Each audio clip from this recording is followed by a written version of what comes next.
Hey guys, welcome back to Heavy Metal Rex. Today I have an absolute treat for you guys. I've been wanting to do this for some time. I finally got my hands on a 2022 WRX Premium in this absolutely amazing rally red. There's a couple of things I want to show you guys about this that I myself did not see or hear in other reviews, and hopefully you have not heard these things either. So come on, let's go check it out. All right, so what we have this year that is a little bit different that everybody's been talking about it is instead of the FA20 DIT, we've got a FA24 similar to what's been coming in the Ascent. Now, and I believe that they've got a non-DIT version in the FRS BRZ GT86 models, which is super cool. A lot of nice changes. The engine does feel way smoother. I must say, I did drive it a few times. I'm surprised. I'm actually a little impressed. There's no real turbo lag. There's no real surge in power. It's such a very smooth engine.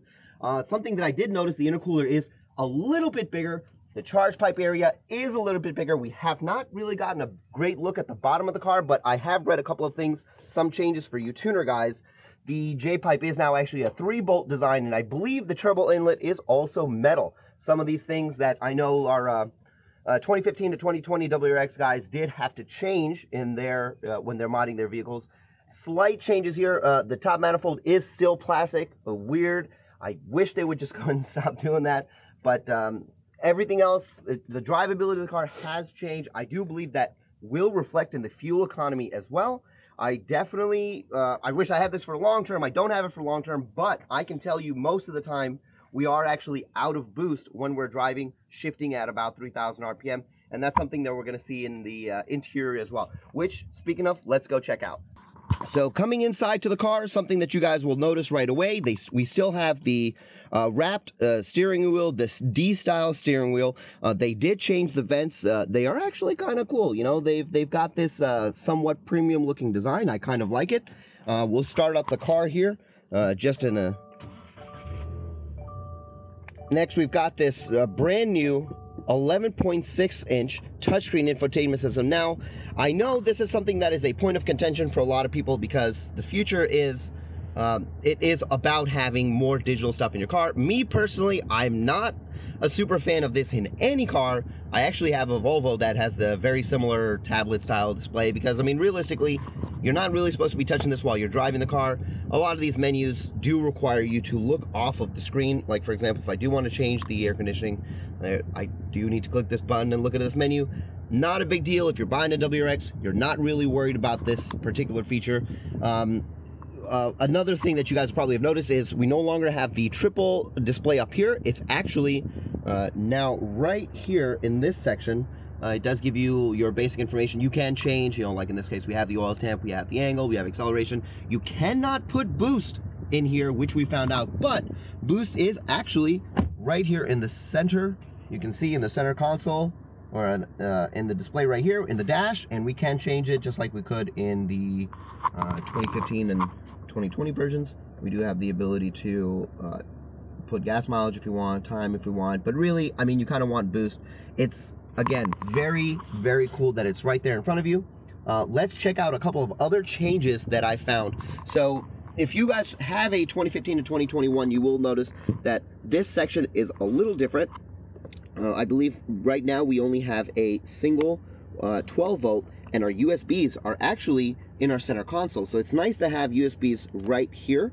And another really cool thing is that they're both 2.1 amps. Now this, I haven't been able to confirm if this is the difference between the base and the premium. I would assume that they did not cheap out this on the base and gave us these extra USB ports in front. So that's what we've got up front. Let's go check out the back. There's some small changes in the back that I want to show you as well. All right, so sitting back in the rear seat, the space is still pretty good. I'd say I'm about, don't look at my hairy legs. I'm about 5'11 3/4, not quite 6 foot, but I mean, as you can see, I've got plenty of leg room up here. This is a pretty normal driving position. Even if this person pulled the chair back a little bit, I'd say I have plenty of room. One thing I want to point out, which is really cool, is we've got two 2.1 amp USB charging back here, which is awesome. I believe right now there's nothing back here in my, because I have a 2021 WRX Premium, and I believe there's nothing back here, which that's actually I'm super jealous of something like this because my passengers would love this, or even my daughter.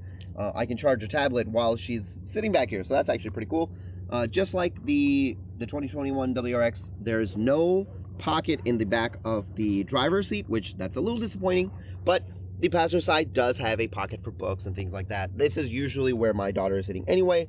In mine, it really works out, no big deal. So that's this. Now let's talk about some of the controversial things.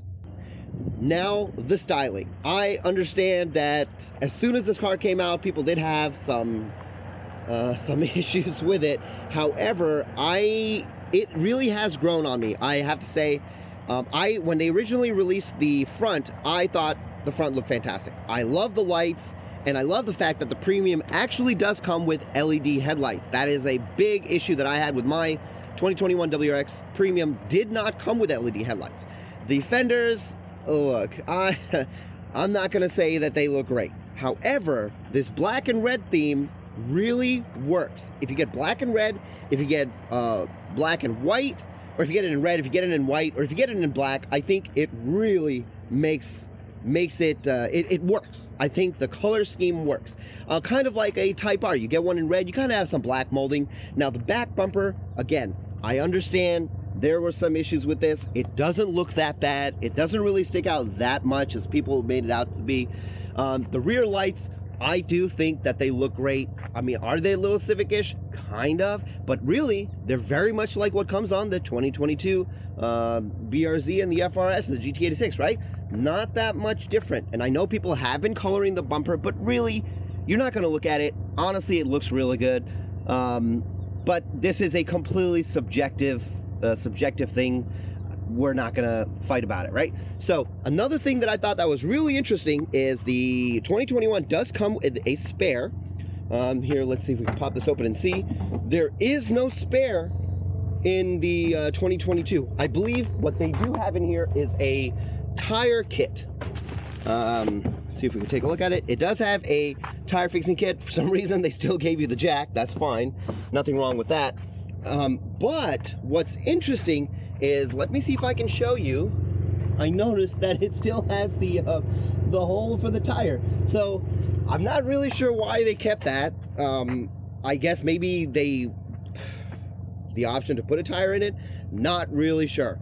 But that's pretty much all I've got to say about the exterior. I do want to you know what? Let's get some sound clips of this before we get driving, because once we get driving, I've got a lot to say. Another thing that you guys will notice, this is a Premium. However, something that they have they've changed is, look, no sunroof on top. I wonder if that's some of the concessions they've had to make by giving us the LED headlights.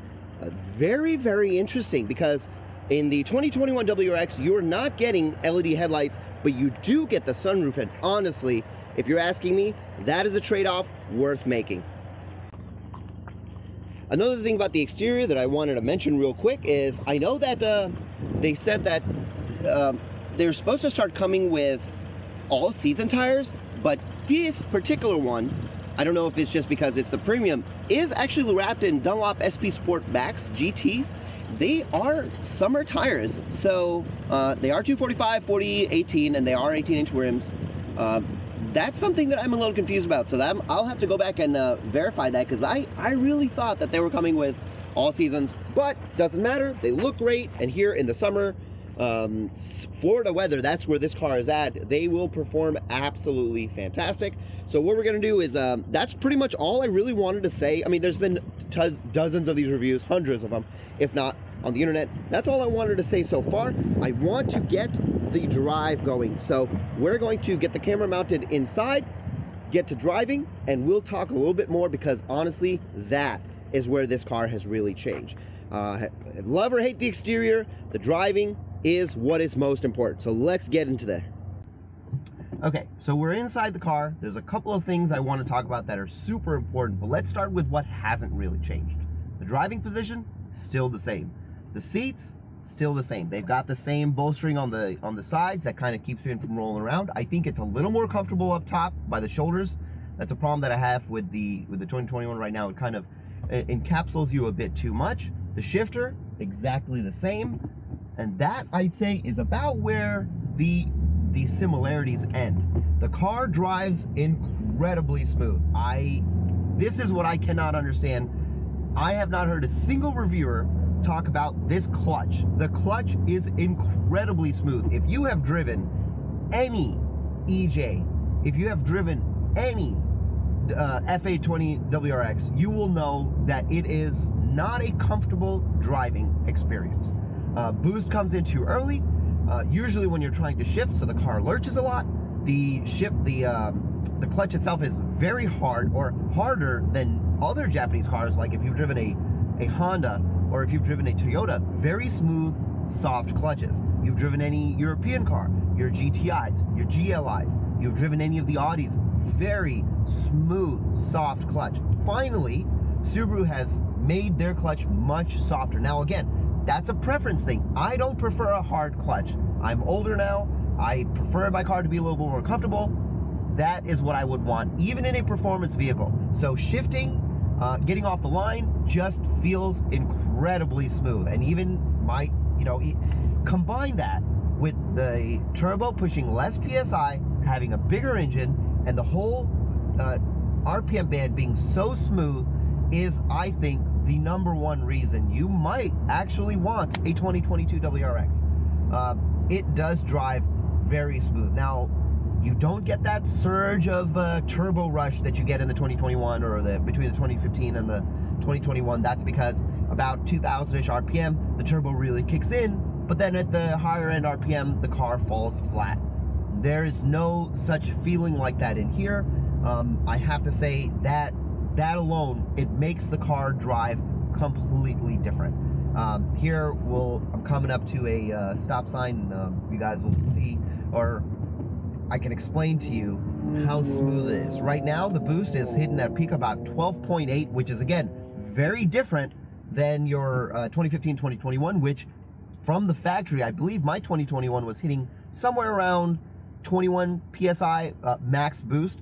And this one, I mean, if I'm just driving regular, shifting regular for gas mileage, and not even really thinking about it at about 3,000, 3,500 RPMs, I am barely even getting into boost, which is great on a daily basis because I'm getting a lot of gas mileage, which I know you don't think about that when you're buying a performance vehicle, but I mean, let's be real, you're not living your life on a racetrack. So, but when you are, I'd say boost really kicks in somewhere around 3,500-ish RPM, and honestly, you don't feel it. It's so smooth, it's so linear. You put your foot down, next thing you know, you're at redline, and it feels really, really good. So something I want to mention, the car is so much quieter. They did add, I don't know what, more foam in the doors or what, but compared to 2021, where you can hear every rattle, you can hear every rock hit your undercarriage, you can hear the noise. It's as if you're still sitting outside, as you don't have the windows up. This is quiet. Well, it's not as quiet as a GTI, but it is very quiet, and honestly, that, again, the livability of this car has gone up.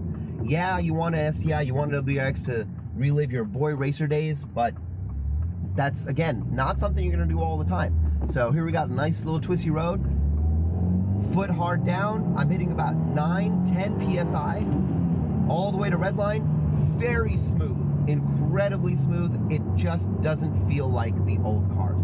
And if you have the opportunity to test drive a 2022 WRX, I highly suggest that you do, even if you have a 2021, because I guarantee you will feel it. And again, if you are an older person, and I don't mean to say like even the younger people don't care about this, but like, you know, I have had multiple performance vehicles over the years, and as I've gotten older, now that I have a kid, I want something that, again, is fun, but I want to be able to take my family out on it. Because remember, this is a 4-door sedan. Even if I'm taking my friends out on it, I want a compliant, simple, fun car, and I want it to be comfortable. I don't think that's too much to ask at this price point. Now, this is coming in at about $31,000, $32,000, which I think is very similar to the 2022 WRX or the 2021 WRX price point. Again, some of the things have changed, like they did give up the sunroof to have LED headlights, which I think is a much better deal. Not everybody is going to use a sunroof. Myself, I barely use it. I don't want 102 sun slapping me in the face all day long. Maybe in the fall I'd use it, but again, it's nice to have, not needed. LED headlights, I say, especially if you live out in the woods somewhere, it is needed. Downshifting, very smooth. The new clutch makes it very easy to do. I honestly, that alone is a reason for me to trade in my 2021 now. Unfortunately, well, I would say unfortunately, I have mods on it. It is fun, it is fast, but that feels great. So we're gonna come up here. I want to do a couple of really quick pulls, see if I can find a empty road where we don't get in anybody's way. And there's a cop, yeah. All right, another thing that I want to mention, which is very interesting, is the indicator stock has changed in functionality. Normally you would click up, indicator would turn on, and then as soon as you turn, it would click down. Now you actually slightly touch it and it returns back to its original spot, which is very weird and hard to get used to. So to recap,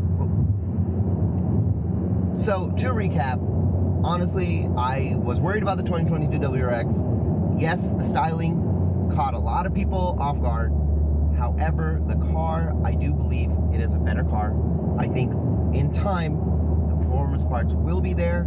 The car will make a lot of power, and I think you're gonna have a great time because remember, it is still a practical sedan, 4-wheel drive, turbocharged, and it still comes with a manual. So I hope you guys enjoyed this quick little review.